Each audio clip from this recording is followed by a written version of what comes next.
Hello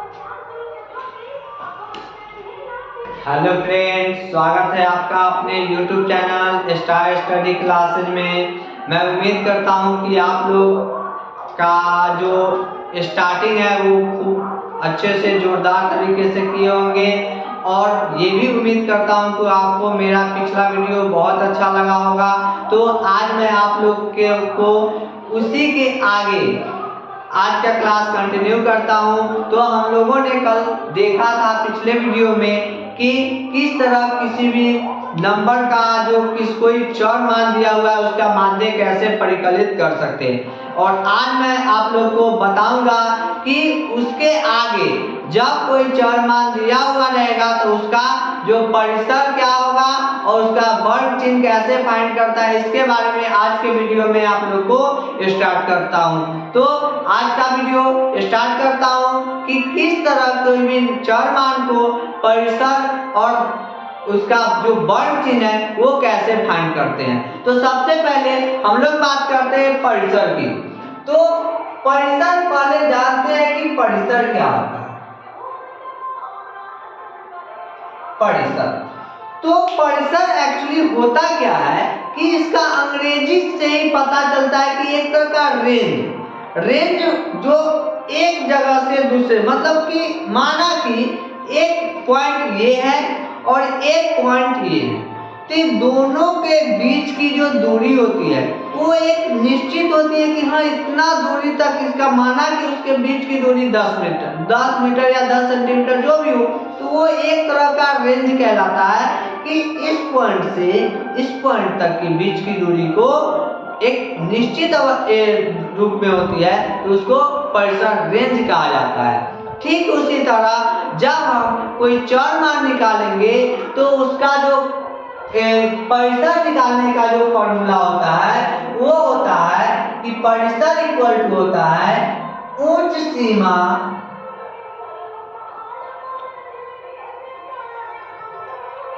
minus निम्न सीमा। तो जो हमारा चर मान दिया रहेगा उस चर मान से जो बड़ी संख्या होगा और जो छोटी संख्या होगा, तो उस बड़ी संख्या में से छोटी संख्या को जब घटा देंगे तो हमारा परिसर निकल कर आ जाएगा। जैसे एग्जांपल के लिए मैं आप लोग को एक उदाहरण बताता हूं, उदाहरण देता हूं कि चर मान 8, 10, 12, 7 का रेंज बताए। तो जैसा कि आप लोग जानते हैं कि परिसर का फॉर्मूला होता है उच्च सीमा माइनस निम्न सीमा। तो जो हमारे पास जो चर मान दिया रहेगा तो उस चर मान में से जो बड़ी संख्या होगा उसमें से छोटी संख्या को घटा देंगे तो हमारा रेंज निकल कर आएगा। तो हम लिखेंगे कैसे, परिसर इक्वल टू फॉर्मूला, बार बार मैं कहता हूं कि बार बार जब कोई चीज का फॉर्मूला लिखिएगा तो आपको वो फॉर्मूला याद हो जाएगा। परिसर बराबर होता है उच्च सीमा माइनस निम्न सीमा।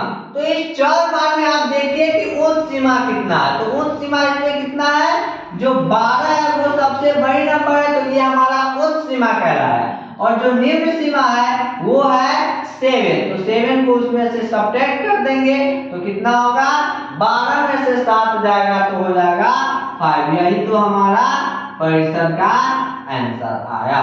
तो हमारा राइट आंसर 5 हो जाएगा परिसर। तो इस तरह से आप लोग और क्वेश्चन का प्रैक्टिस कर कर परिसर को निकाल सकते हैं। तो यदि आप लोग को ये समझ में आ गया हो तो इसको एक बार फिर से आप लोग समझ सकते हैं। अब हम लोग बात करते हैं वर्ग चिन्ह की। तो वर्ग चिन्ह कैसे निकालेंगे उसके बारे में अब हम लोग देखते हैं।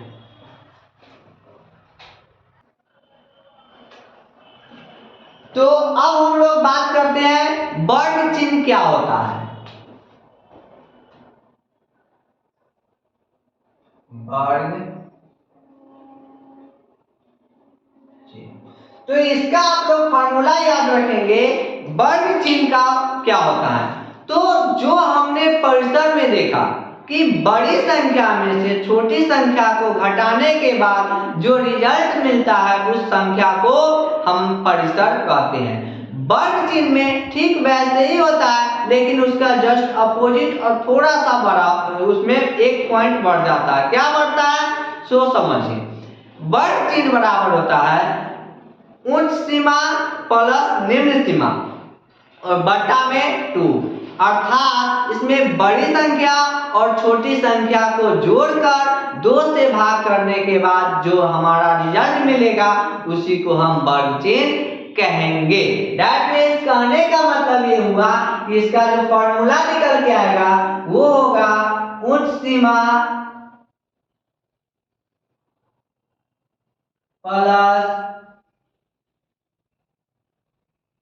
निम्न सीमा और बट्टा में हो जाएगा 2। ये हमारा फॉर्मूला निकल के आएगा वर्ग चिन्ह इक्वल टू उच्च सीमा प्लस निम्न सीमा बटा में 2। तो इसका आपको लोग को एग्जांपल बताता हूं, तो एग्जांपल कैसा होगा सो देखिए। जैसे कि हमारे पास क्वेश्चन है कि 10 से 20 का वर्ग चिन्ह ज्ञात कीजिए। वर्ग चिन्ह ज्ञात कीजिए। तो इस टाइप का क्वेश्चन जो है मैट्रिक में आता है, मैट्रिक के फाइनल एग्जाम में पूछा जाता है। तो इसको सॉल्व करने का कुछ नहीं है, बस बेसिक सा ट्रिक है कि वर्ग चिन्ह इक्वल टू होता है उच्च सीमा प्लस निम्न सीमा। तो यहाँ देखिए कि 10 से 20 में उच्च सीमा जो बड़ी नंबर है वो 20 है और हमें क्या करना है प्लस करना है, और निम्न सीमा कितना है 10 है और बट्टा में कितना लिखना है 2 लिखना है। तो यहाँ से 20 और 10 को जोड़ेंगे तो 30 आएगा, बट्टा में 2 हो जाएगा, काटेंगे तो हमारा आंसर जो आएगा 15। यानी कि 10 से 20 के जो वर्ग चिन्ह है उसका आंसर हो जाएगा 15। तो इस तरह से हम वर्ग चिन्ह को निकाल सकते हैं। तो आई होप कि आप लोग को परिसर और वर्ग चिन्ह समझ में आ गया होगा। उम्मीद करते हैं कि आप लोग इस टाइप का और क्वेश्चन का प्रैक्टिस करेंगे ताकि आप लोग का तैयारी अच्छे से हो सके। और हम लोग मिलेंगे अब नए जो भारती भवन का बुक है उसके चैप्टर को कल नेक्स्ट वीडियो में सॉल्व करेंगे। और आप लोग इस वीडियो को अगर पसंद आता है, यदि मेरा पढ़ाया हुआ आप लोग को समझ में आता है या फिर नहीं भी आता है तो हमें कमेंट में कर सकते हैं कि हम आप लोग को किस हद तक कहाँ ऐसा कौन सा ऐसा टॉपिक है जहाँ पे आप लोग को समझ में नहीं आता है। बाकी बात आप लोग को अगर ये वीडियो अच्छा लगे तो शेयर कीजिए, लाइक कीजिए और सब्सक्राइब, जो हमारे वीडियो से नए जुड़े हैं वो हमारे चैनल को सब्सक्राइब कीजिए और बेल आइकन को दबाना मत भूलिए ताकि आप लोग को वीडियो अपलोड होते ही उसका नोटिफिकेशन मिल जाए। तो मिलते हैं हम लोग भारती भवन के बुक का जो चैप्टर है उसके साथ नेक्स्ट वीडियो में। तब तक के लिए आप लोग खूब मजे से पढ़ाई कीजिए, एंजॉय कीजिए। तब तक के लिए धन्यवाद।